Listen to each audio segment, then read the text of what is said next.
ये है विविध भारती। उजाले उनकी यादों की।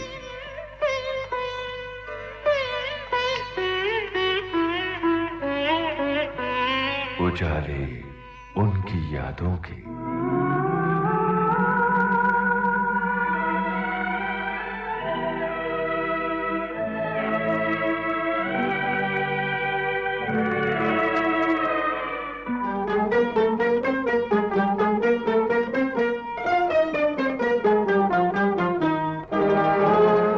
नमस्कार। आज से 5 दशक पहले फिल्मी दुनिया में दस्तक दी एक ऐसी अदाकारा ने जो जितनी मासूमियत से आंसू बहाने वाली गंभीर भूमिकाओं में ढल जाती, उतनी ही जिंदा दिली से फिल्मी हीरो वाले स्टंट भी दिखा जाती। जब वो प्यार जताती तो वो अदा भी निराली होती। अपने नटखट, चुलबुले और जिंदा दिल अंदाज में वो देती सीख हंसने मुस्कुराने की। जी हाँ, हम बात कर रहे हैं बोलती आँखों और मासूम मुस्कान की मलिका शुभा खोटे की। मासूमियत और जिंदा दिली की मिसाल शुभा खोटे बांट रही हैं अपनी यादों के उजाले। शुभा जी से बातचीत की है राजुल अशोक ने। यादों के इस कारवां को विविध भारती की ओर से आप तक पहुंचा रही हैं कार्यक्रम की प्रस्तुतकर्ता मनीषा जैन।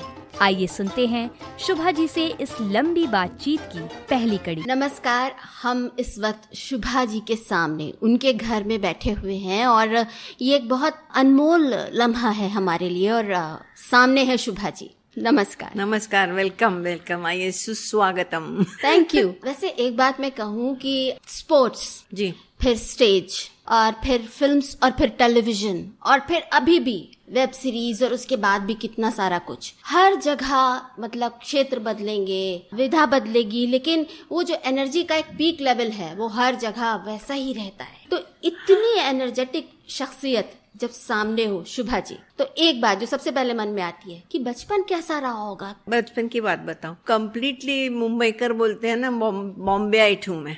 मेरा जन्म भी बॉम्बे में हुआ। हॉस्पिटल का नाम भी बताती हूँ अगर चाहे तो। गिरगांव में तिलक कायकिनी हॉस्पिटल जो चरनी रोड के पास है, वहाँ मेरा जन्म हुआ। उसके बाद पली बड़ी हुई बॉम्बे में ही। स्कूल भी उसी इलाके में था। समझ लीजिए जिस हॉस्पिटल में मेरा जन्म हुआ ना, उसके पीछे मेरा स्कूल था। और वो कौन सी शुभ तारीख थी जब शुभा जी का जन्म हुआ? 30 अगस्त 1936। बचपन का जो वो पूरा एटमॉस्फेयर था कैसा था? हाँ, कैसे हम लोग जॉइंट फैमिली में थे। मेरे चाचा, मामा, पिताजी के मामा, पिताजी का कजिन, मतलब 8-10 लोग घर में थे। बहुत बड़ा घर था और बचपन बहुत हंसी खुशी गुजरा। मतलब खेल कूद। मेरा भाई विजू मेरे से 5.25 साल छोटा है। वो हमेशा ये बोलना चाहता, सबके साथ कोई भी पूछे कि कौन बड़ा है तो वो ये जरूर जवाब देता कि नहीं वो बड़ी है, मेरे से 5.25 साल बड़ी है मेरे से। तो हम लोग खेल कूद। और मेरे पिताजी स्टेज पर काम करते थे and he was a gymnast also. खुद का जिम्नेजियम था जी। घर के पीछे की तरफ एक बड़ा ओपन स्पेस था, तो वहां उन्होंने कवर करके बंद करके जिम्नेजियम खोला था। और उस वक्त आसपास के जितने भी यंगस्टर्स वगैरह, लड़के वगैरह, लड़कियां थी ना, वो आया करते थे, which was a very good thing. It was मतलब एनकरेज करते थे फिजिकल कल्चर और ये सब करना है, बजाय के इधर उधर घूमो, सिगरेट पियो, ये करो। उससे अच्छा था कि एक इंस्पायर करे यंगस्टर्स को to lead a healthy life, energy उनकी चैनलाइज हो। हाँ, या एग्जैक्टली। तो वो दोनों, स्पोर्ट्स और एक्टिंग दोनों मुझ में भी आ गए हैं उनका। हाँ, आदरणीय नंदू खोटे जी। नंदू खोटे बहुत रिनाउन पर्सनालिटी रहे स्टेज के। तो उन्हीं का ये कुछ असर था कि 4 साल की उम्र से आपने स्टेज शुरू कर दिया। हाँ, वो मुझे स्टेज पे वही लेके गए स्टेज पर। और मैं हमेशा उनके साथ रहती थी। मैं जरा उनकी लाडली थी, तो हमेशा उनके साथ रहती थी। कहाँ रिहर्सल में जाएंगे या शो में जाएंगे, हमेशा जाती थी। तो ऐसे कोई रोल आया छोटी बच्ची का तो मुझे वो लेके गए स्टेज पर। तो तभी से स्टेज फ्राइट तो उसी वक्त निकल गया। एक तो बचपन में कोई स्टेज फ्राइट वगैरह होता नहीं है। बच्चे लोग हमेशा बोल्ड रहते हैं स्टेज पे, तो उनको एहसास नहीं होता कि हम लोग पब्लिक के सामने हैं। बहुत फ्री रहते हैं बच्चे। तो उस वक्त मैं स्टेज पे गई, इसलिए आगे भी एक आदत पड़ गई और कभी स्टेज फ्राइट रहा ही नहीं। और स्टेज का मेरा पैशन मैं आपको बता दूं कि जब भी मेरे पिताजी के साथ मैं जाती थी तो कोई ऐसा उस उम्र का रोल हो, इवन यंगर मतलब 10-12 साल की भी हो गई, तो उस उम्र का अगर कोई रोल होता था ना तो मैं रिहर्स करती थी। मेरी मम्मी को अच्छा नहीं लगता था स्टेज वगैरह नाटक करना। अच्छा। मैं उनके साथ जाती थी और रिहर्स करती थी, सब तैयारी करके जाती थी। और शो के दिन मम्मी को बोलती थी क्या हुआ ना, वो लड़की जो रोल करने वाली थी ना वो आई नहीं है, तो क्या करूं, मुझे करना पड़ेगा वो रोल। और मैं जाके रोल करके आती थी। और वो बोलती हर वक्त तुम्हारी उम्र की लड़की कैसी बीमार पड़ती है। तो इस तरह से बाद में मम्मी कन्विंस हो जाती थी। तो कन्विंस मतलब वो क्या करती भी। फिर ये स्पोर्ट्स का शौक कैसे लगा? वो भी because he was a gymnast, sports और फिजिकल कल्चर वगैरह उनमें था ही। और साइकिलिंग ऐसे रेस में मैंने पार्टिसिपेट किया था। उस वक्त एक 4-5 साल की चैंपियन थी, उसको मैंने उस रेस में बीट किया। वाह। तो उसके बाद जो भी वो ग्रुप्स होते हैं ना साइकिलिंग के, ये अलग अलग, तो एक ग्रुप में मुझे सिलेक्ट मतलब बुला लिया कि आप हमारे ग्रुप में ज्वाइन कीजिए। और फिर ट्रेनर वेनर सब उसी के साथ मिलते हैं। तो मैं ट्रेनिंग करते करते 4-5 साल शायद मैं साइकिलिंग चैंपियन रही, ऑल इंडिया चैंपियन रही। फिर मेरा एक रिकॉर्ड किया मैंने साइकिल का 2 minutes 50 seconds 1 mile का। क्या बात है। पहली बार जब आपने वो चैंपियनशिप जीती थी, साइकिल चैंपियनशिप, हाँ, तो वो कैसा एक्सपीरियंस था? एक्सपीरियंस यही था कि मुझे यकीन नहीं हुआ कि मैंने 4-5 साल की स्टैंडिंग चैंपियन को मैंने बीट किया। और वो भी कैसे हुआ, मेरे पिताजी बहुत स्ट्रांग विल्ड थे।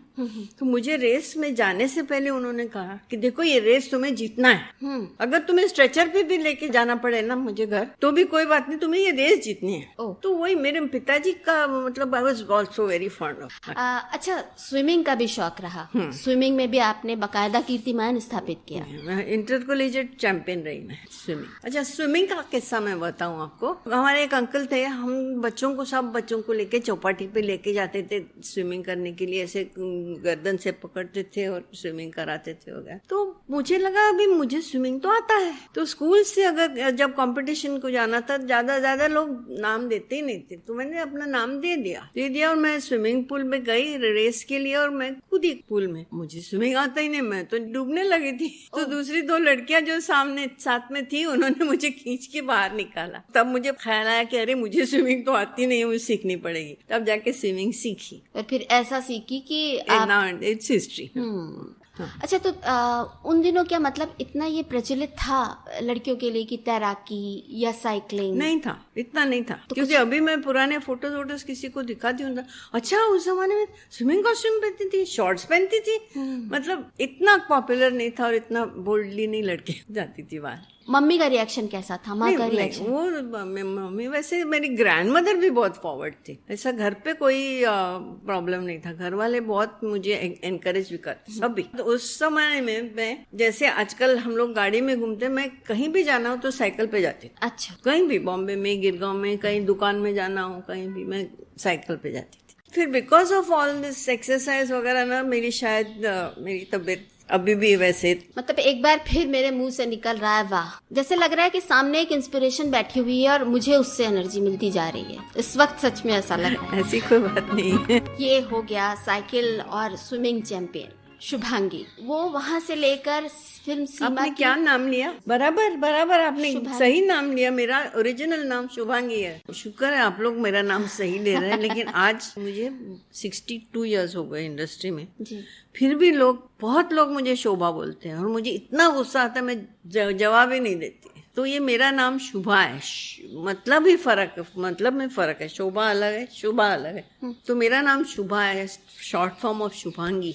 अच्छा, फिर साइकिल और स्विमिंग चैंपियन शुभांगी से फिल्म सीमा की पुतली तक का सफर, ये कैसे तय हुआ? छुट्टियों में ऐसे शौक के लिए मैंने एक पिक्चर की पूना जाके, दिवाली की छुट्टियों में। अच्छा। तो ऑलमोस्ट 8-10 दिन की पिक्चर शूट हुई। वो पिक्चर लगी नहीं लगी किसी को पता भी नहीं है, because I was a film person now. मेरा फोटो आया स्क्रीन में, बहुत बढ़िया, मतलब साइकिल पर ही था शायद वो फोटो। वो देख के मुझे अमित चक्रवर्ती ने बुला लिया और वो तो एक मजेदार किस्सा है। वो फोटो देख के उन्होंने, शायद उनके डिस्ट्रीब्यूटर थे मिस्टर NB कामत, उनके साथ बातचीत करते करते बोली ये फोटो, ये लड़की। तो वो कामत मतलब हम लोग महाराष्ट्र है ना सारस्वत, तो उन्होंने कहा नहीं नहीं मैं तो जानता हूँ उनके पिताजी को। तो चक्रवर्ती साहब बोले तो फिर बात कर लो, go and talk to him and बुला लो लड़के को देखने। तो वो घर पे आए। I was a Tom boy always, मैं और विजू तो ऐसे मस्ती करते थे, और मम्मी डैडी घर पे नहीं है तो बस कोई रोकने वाला नहीं ना।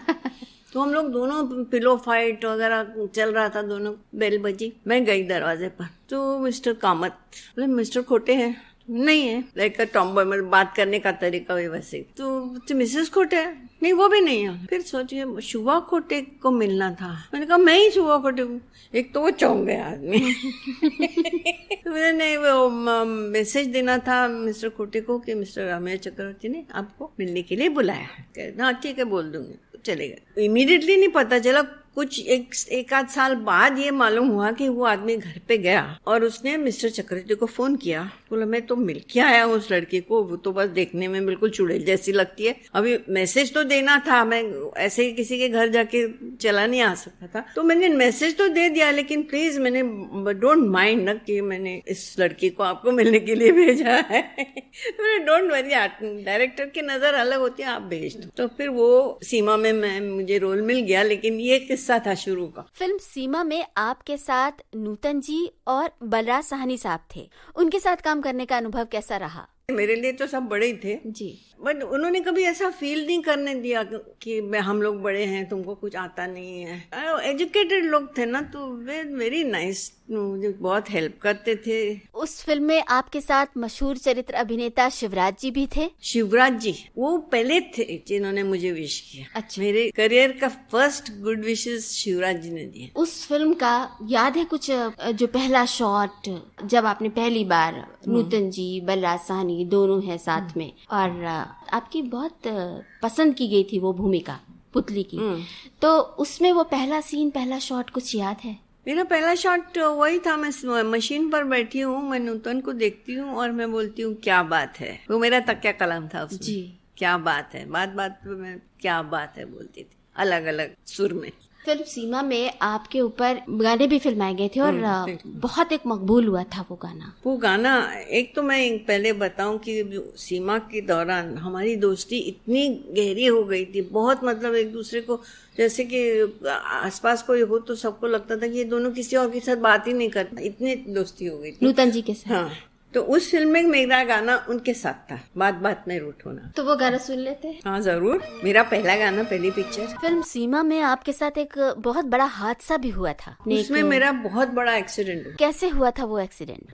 लिंकिंग रोड उस वक्त बन रहा था और वहाँ वैसे रबल, पत्थर, जो भी कंस्ट्रक्शन का सामान होता है ना, वो रास्ते पर पड़ा हुआ था। और मेरा एक्सीडेंट हुआ, मैं ऐसे उलट के ऊपर जाके दूसरी तरफ गिरी रास्ते, तो मेरा पूरा ये फेस मतलब छिल गया था, यहाँ से ये कट गया था, मतलब इतना कि मैं मुझे ऑपरेशन टेबल पर रखा तो मुझे नाक से लाइट दिख रही थी, इतना पूरा फट गया, नाक के अंदर स्टिचेस पड़े, यहाँ भी स्टिचेस, यहाँ 7-8 स्टिचेस, मतलब 1 महीने तक वो स्टिचेस वगैरह निकलने तक मैं कुछ काम नहीं कर सकी। और ये लगातार कंटिन्यूअसली वैसलीन लगा के, मतलब वो व्हाटएवर दैट लगा के रखने को बोले थे, अगर सूख गया तो सिकुड़ जाएगा। तो स्पोर्ट्स के मैदान में चोट लगना वो एक बात होती है, लेकिन जब ये फिल्म के उसमें अगर आपको चोट लग जाए तो मतलब एक जैसे डर सा बैठ जाता है। लेकिन दूसरी फिल्म में भी आपको चोट लगी और ज्यादा सीरियस चोट लगी थी। हाँ, वो मराठी पिक्चर पूना में कर रहे थे और एक तो मेरा ये सब हो गया था एक बार। तो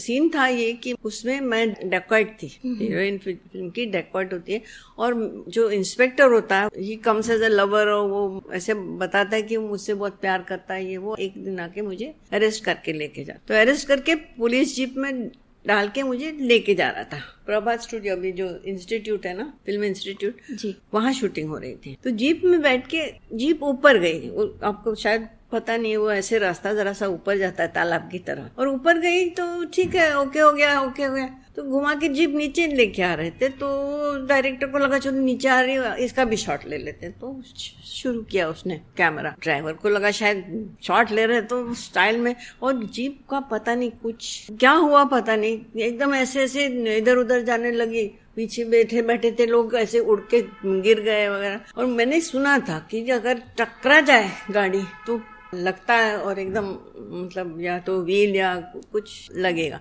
तो मैंने क्या किया, फेस तो मेरा पहले बार गया, तो मैं फेस ढाट के मैं कूद गई।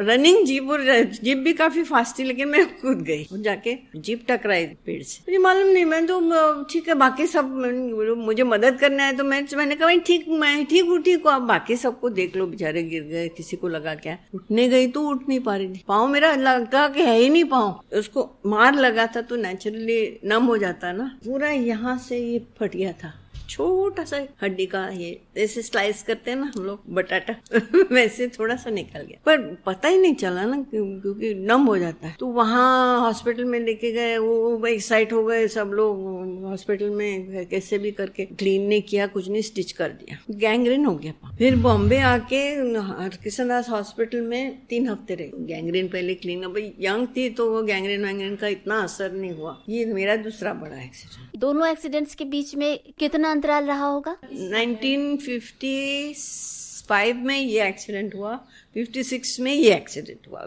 बिल्कुल 1 साल बाद। मई में ये हुआ, अप्रैल में ये हुआ। अच्छा, फिल्म सीमा में जो आपका रोल था वो बहुत पसंद किया गया। इसके बाद फिर आपको लीड रोल्स भी ऑफर होने लगे? लीड रोल्स तो मैं करना भी नहीं चाहती थी, क्योंकि लीड रोल्स में कुछ दम नहीं रहता था, कुछ इधर उधर गाना गाओ, पेड़ के इर्द गिर्द गाओ, ड्यूएट्स गाओ, साइड सॉन्ग गाओ। मुझे चक्रवर्ती साहब ने भी बताया, मेरे फादर का भी मुझे ये है, मेरी टाइमिंग, कॉमेडी टाइमिंग बहुत अच्छी थी जी। तो चक्रवर्ती साहब ने बोला था मुझे कि तू कॉमेडियन बन, तू हीरोइन वीरोइन के चक्कर में मत, तो इसलिए मैंने I chose to be a comedian. लेकिन फिल्म आई थी पेइंग गेस्ट, जिसमें आपने वो चंचल नाम की एक बहुत ग्लैमरस और मॉडर्न लड़की का रोल किया था। पहले ये बताओ कि मैंने वो रोल किया, लेकिन उसके बाद मैंने वो पिक्चर देखी नहीं, कई सालों तक पिक्चर नहीं देखी। मेरे बच्चे जाके पिक्चर देख के आए, फिर मुझे जबरदस्ती लेके गए दिखाने के लिए, जब रीरन हुआ था। ऐसा क्यों? मुझे वो रोल अच्छा नहीं लगा था, मुझे जबरदस्ती करना पड़ा। मेरा कॉन्ट्रैक्ट फिल्मिस्तान के साथ था 2 पिक्चरों का, 1 साल में 2 पिक्चर करूंगी, एक चंपाकली की और एक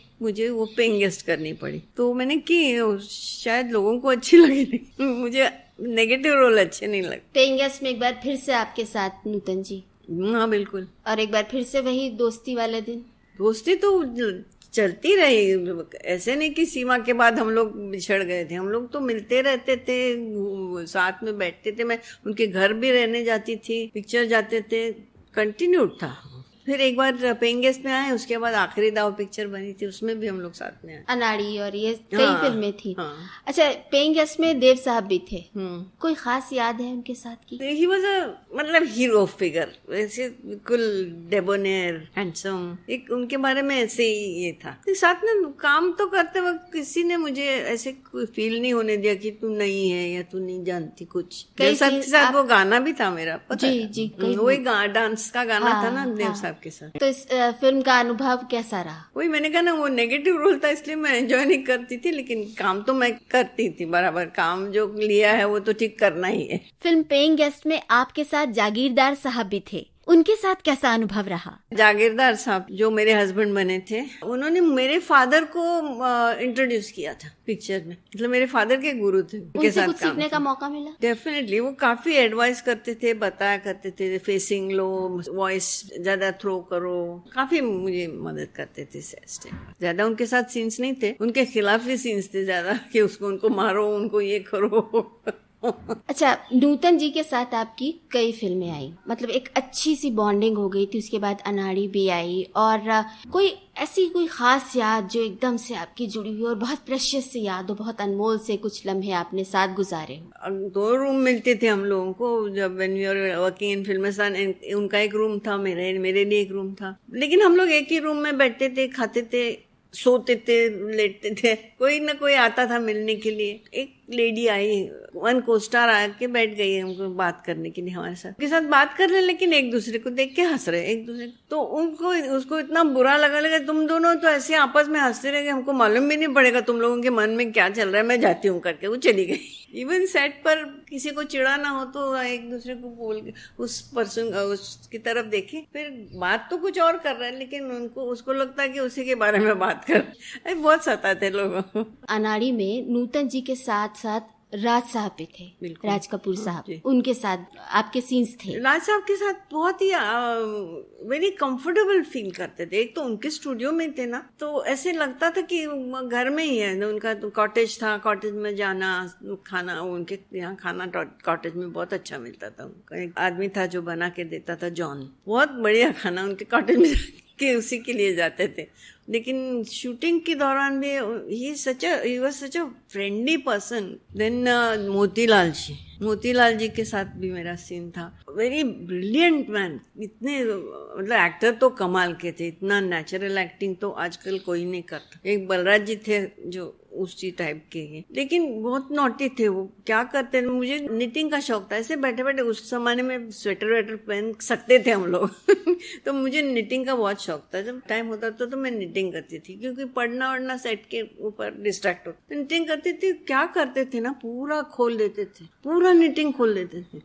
उस जमाने में ये था कि जब आप यूनिट में काम करो ना, it used to be like a family. कोई स्टार नहीं, कोई बड़ा नहीं, कोई छोटा नहीं, फैमिली की तरह रहते थे। फिल्म अनाड़ी की कुछ और यादें हैं? That was a full star cast film थी। राज साहब, नूतन तो उस वक्त तो बहुत बड़ी स्टार। फिर मोतीलाल जी, शंकर जयकिशन, ऋषिकेश मुखर्जी।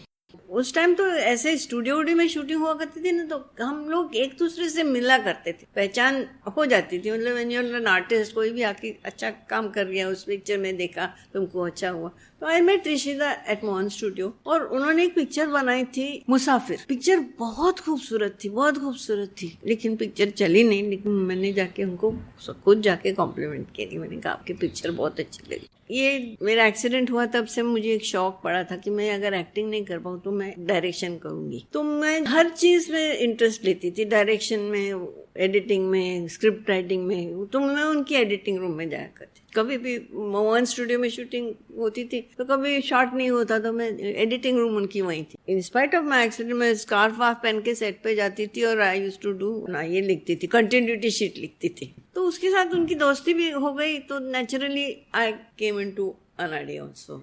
उसके बाद अल्टीमेटली मैंने एक पिक्चर बनाई, खुद मराठी पिक्चर बनाई, चिमुकला पाहुणा। का फायदा हुआ, आपने डायरेक्शन भी किया था और निर्माण भी किया था, एक्टिंग भी की थी, और उसमें आपके साथ विजू खोटे साहब भी थे। विजू खोटे था, रमेश देव उस जमाने के टॉप हीरो थे। उसमें शायद आपके हस्बैंड ने भी काम किया था। आप मेरे हस्बैंड के बारे में बात, उसमें तो काफी सारे मेरे रिश्तेदार थे। कौन कौन था? एक मतलब एक डायलॉग, एक सीन के लिए मेरी सास भी थी उसमें, मेरा देवर था, मेरे बच्चे थे। गाने में जो अड़ोस पड़ोस के बच्चे जो आते हैं ना, उसमें मेरे बच्चे भी थे, क्योंकि मेरी फिल्म थी सब। और उस जमाने में ये नहीं था कि बाबा इसका मेंबर होना चाहिए एसोसिएशन का, ऐसे कुछ नहीं था उस टाइम। तो मैंने छोटा सा रोल कर लेते। तो एक फिल्म निर्माता को, निर्देशक को बहुत सारी जद्दोजहद से गुजरना पड़ता है जब फिल्म निर्माण होता है, और साथ साथ निर्देशन की भी बागडोर अगर उसके हाथ में हो तो बहुत सारी चीजें होती हैं। आपके साथ उस फिल्म का कुछ ऐसा वाकया रहा, कुछ ऐसा कि जो बिल्कुल